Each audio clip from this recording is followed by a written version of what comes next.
Okay guys, so punta tayo dito sa Inisipy coefficient. So, Inisipy coefficient for continuous beam and slab.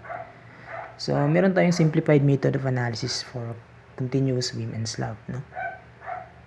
So, bali Inisipy states that in layer with frame analysis, the following approximate moment and shears, ito yung moment, ito yung shear, no, are permitted for the design of continuous beam and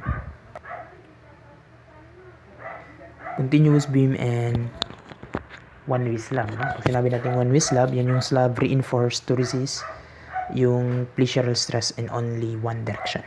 Okay? So, pwede daw natin gamitin yung mga approximate values na yan that's permitted by the code. If and only if masasatisfy natin yung masasatisfy natin yung condition A to E. Okay? So, isa-isahin natin to. So, once may isa ka dito na disqualified, so hindi mo na pwedeng gamitin to, no? Kasi sabi niya kailangan masatisfied yung A to E. Okay? Through A. Okay, so una is yung members are prismatic. So pag sinabi natin prismatic, ibig sabihin uniform yung cross section all throughout ng length, no? So pag nagta-tapered yan, bali nagbabago yung cross section yan, so non-prismatic na yan, no? So di natin pwedeng gamitin yan. Okay, so kung uniform yung cross-section niya all throughout its length, good to go ka. Pag yung loads are uniformly distributed, good to go ka. No? Kaya nga one-way slab, no? Kasi yung sa one-way slab, we use approximate analysis. So, pag approximate analysis, expected that is uniformly distributed load, no? Except sa two-way, no? We have the triangular and trapezoidal load. So, kaya applicable na siya for one-way slab. Okay, dito naman, if yung live load is less than or equal to 3 times the dead load, no? So, dapat daw yung unit live load does not exceed yung 3 times the unit dead load. So, pag nakuha mo yun, good to go ka. If there are at least 2 span, so, pag at least, so, ibig sabihin 2 or more span, applicable na siya. Kasi kung one-way span man din, may mga built-in tayo na formulas dyan, no? Sa mga books, we have restrained beam, tsaka simply supported beam. Built-in na yung mga formulas dun eh. Okay, and then dito, sa E, so, pag yung longer side of the two adjacent span does not exceed the shorter by more than 20%. So, ibig sabihin, yung dalawang magkatabing span na yan, so, dapat yung long span minus na yung short span divided by the short span, dapat less than or equal ng 0.2 yan, no? Diba? Dapat yung span, sabihin na natin yung span is approximately equal, no? Not though hindi mag-equal sa pero approximately equal. Okay? Anyway, so check mo na lang yan, no? So once ano natin yan, satisfied niya lahat yung condition, so pwede natin gamitin na. Okay, sa design. Take note yung MU tsaka yung VU dyan, lahat yan with respect to the gravity loads. Diba? Sinabi nung section 406.5.1 and 406.5.2. Binabalik talaga eh. So, yun. Sinabi niya. So, meron tayong dalawang moment. No? We have the positive and a negative moment. So, provided meron tayo ditong 2 span and a 3 span. So, gawa natin ng shear and moment diagram to. Let's say, ito yan. Gawin ko muna. Para tuloy-tuloy tayo. And sabihin na lang natin na ito yan. So, pag yung member is integral with support, so expected mag-carry yun ng moment, no? Pero kung naka-unrestrained or pinatong lang, unrestrained, no? Bali pinatong lang, so i-release niya lang yung moment, no? Hindi na niya kuha na si pag naka-integral with support, so kuha na yan, no? Yung moment. So, bali diri so, I assume, since integral ang column, so let's say, mga siya. And then, 3 is naka-unrestrained kasi masonry wall. So, pinatong lang. So, expected that would be 0. So, ito, kabalo na talaga. 0 na lang. So, ito yung moment diagram. Shida na lang ako.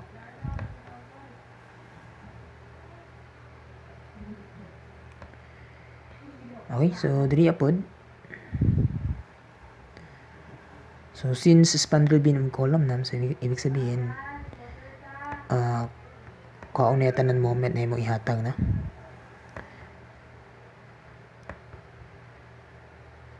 So ana. So bali mo na pud niyang iyahang shear and moment diagram.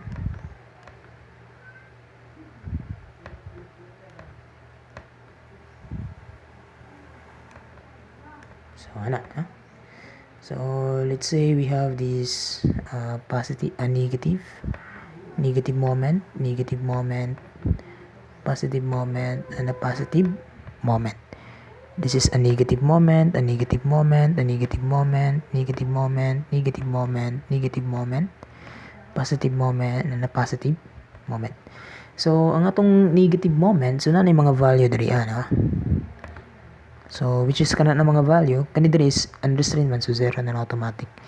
And na mga value, no? Ang negative and a positive moment. So, mo na itong magitaan karon or pangitaon nato sa table. No? Kani mga value diri provided na na-satisfy nato ang mga condition. So, naon sa nako ang positive moment. Okay, so nalang tayo duha ka condition nga atong tanawon na pag inspan, diba makita niyo diri. Inspan and interior span. So, kailangan sa nato i-check asa diri ang inspan and interior span. So, magtan-aw ka dapat lain ang sa left nga side and lain pa ang sa right nga side. Okay? So, considering diri nga side, so this will be our inspan and this will be our inspan. Considering diri nga side, this will be our inspan. Considering diri nga side, this will be our inspan. Considering diri nga side, this will be our inspan. Considering diri nga side, this is our inspan. So, ang tunga mo na ay ang interior span. Okay? So, ang interior span, wala na tayo problema. Diretso na siya, no? Kaya ingon niya, pag interior span, automatic na daw nga WLN squared divided by 16.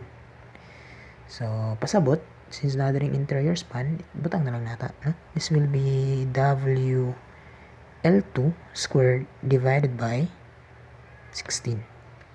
Okay? So, ano tayo issue na?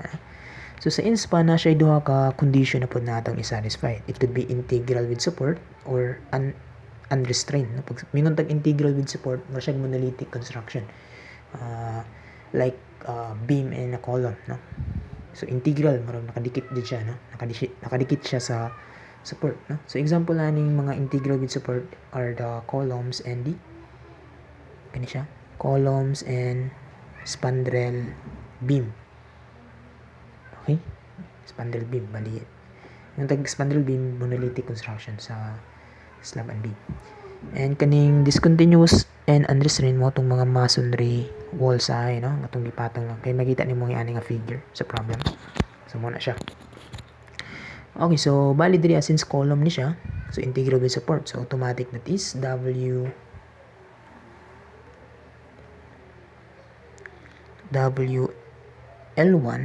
squared divided by 14.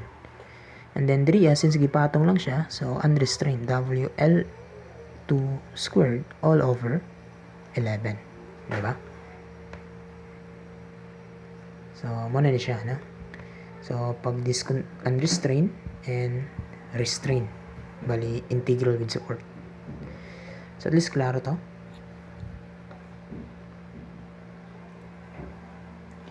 So, next is ang kaning diri, no? So, since diri column and spandrel beam, so pasabot integral na sila with support, no? So, this will be WL1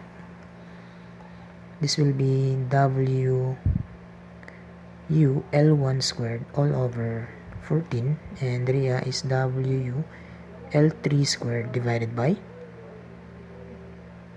14.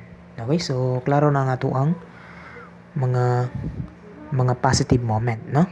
So, ari na punta diri sa negative moment. So, ang negative moment, kailangan nato ni kwaon. So, anyway, duha na po na ito ang involved diri, natay exterior support and interior support and other supports and all support, no? So, yan na. So, naon sa natong tanawan ang exterior support. Okay, kung diri ata, so this will be our exterior support. So this is an exterior support. And kung nata diri, this will be also our exterior support. Okay? So kung nata diri, this will be our interior support, di ba? So this one is also our exterior support. So this one is our exterior support. And then this one is also our exterior support. And this one is our interior, and this one is our interior support. Okay, so ngayon, unahin ko muna yung exterior support. So meron siyang interior face of the exterior support. Interior face of the exterior support. So bali ito yon, no? Ito yung mga interior face. Okay, so this one is the interior face of the exterior support. So ganun din dito, no? Pero understand din to eh. So ibig sabihin 0 na yan. So dito din, this is our interior face. So kung dito ka banda, this is also our interior face. So meron tayong dalawa, no? Depende kung anong type ng support. Kung spandrel beam, that is over 24. Pag column, that is over 16, di ba? So ibig sabihin, so since column yun dito, so this one is WU L1 squared all over 16. So since dito is unrestrained, so 0 na yan. Dito naman, column W L1 squared all over 16. And dito is spandrel beam, so L3 squared all over 24. So ganun. So meron na tayong negative moment sa exterior support. So punta tayo dito sa interior support. So sa interior support naman, meron tayong exterior face of the first interior support. Okay? And then so sa exterior face, meron tayong dalawa.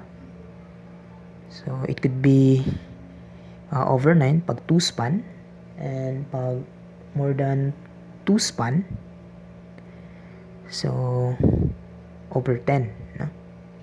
Pero naka LN siya, no? So bali diri, this is our exterior face of our no? So mo na siya ato ang considering diri nga side, so mo na siya ato ang exterior face. Considering ka diri nga side, so this will be our exterior face. Okay? So pasabot kani siya is WU, sabihin na lang natin na L L average squared divided by 2 span eh, no? So kung 2 span and then exterior face, so over 9. So kung dili pud nga side, mo po na yung exterior face kung dili ka magtanaw, no? So this is WU L average squared all over 9. So ang L average is 1/2 lang sa iyang adjacent na mga span, no? L1N, L2. Okay, so at least klaro na ta dira, L1N, L2. Or mo tong gina-term yung LN. So mo na lang natong LN, no? Just to make it general. Ano pa siya, LN? Okay, so klaro ta diri, no? So considering po diri as sa part interior face, so considering diri nga support, so this will be our exterior face. And then considering diri nga support, so this will be our exterior face. Okay? So kung tanawan na to usab, exterior face, first interior support. So pag 2 span over 9, pag more than 2 span, that is 10. So 10 lang ato ibutang, no? So this will be W. So this will be our WU ln squared all over 10.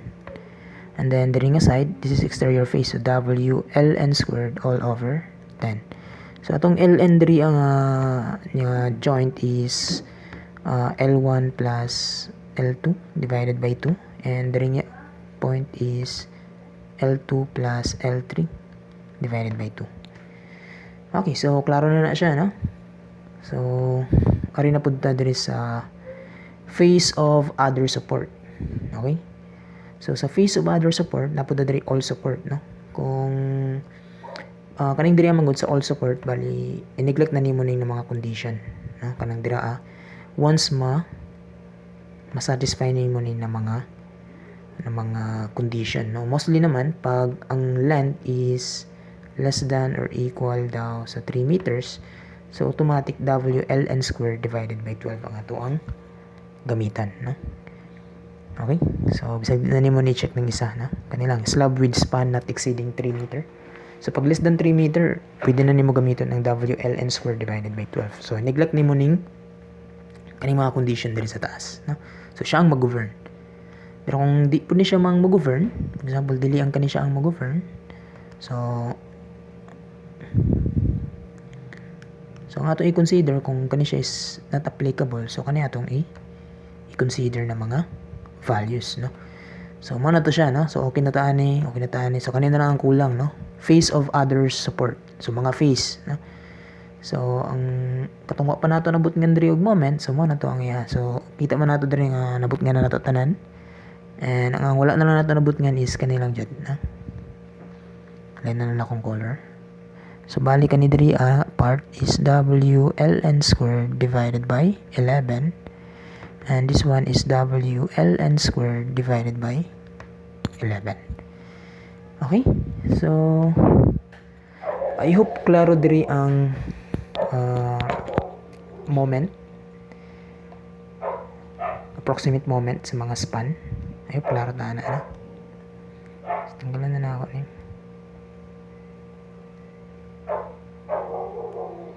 Okay, so next is ang kaning approximate shear. So sa shear, pag exterior face of the first interior support, so di ba mo na interior support, exterior face, pag diri ka nga side, ito yung mo na yung exterior face. So ang shear daw diri is just 1.15 sa W ln. Okay, so this one is 1.15 W ln. Wala na square na, ln lang, divided by 2. So mga po diri nga side na, this is 1.15 W ln divided by 2. So face of all other support, so bali kaning diri og kaning diri say ganina lang. So kani siya is W ln divided by 2. O kani pa siya diri is W ln divided by 2. So wala na tay problema diri na in terms of shear. And diri pod, so interior support, exterior face, considering diri nga side. So balik kani siya is motong 1.15, no?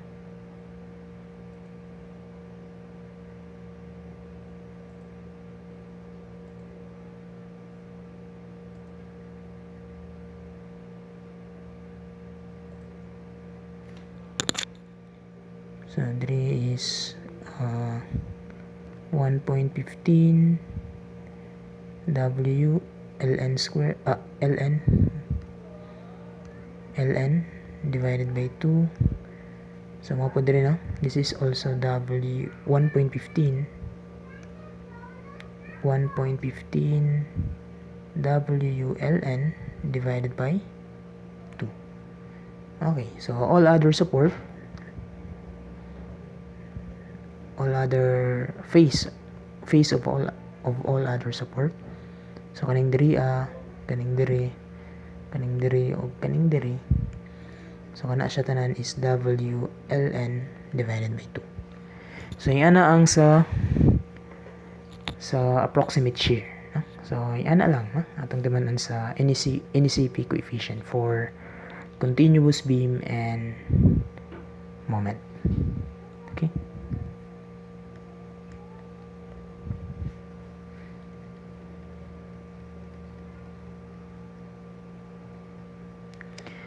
Okay, so see you in the next video. Thank you.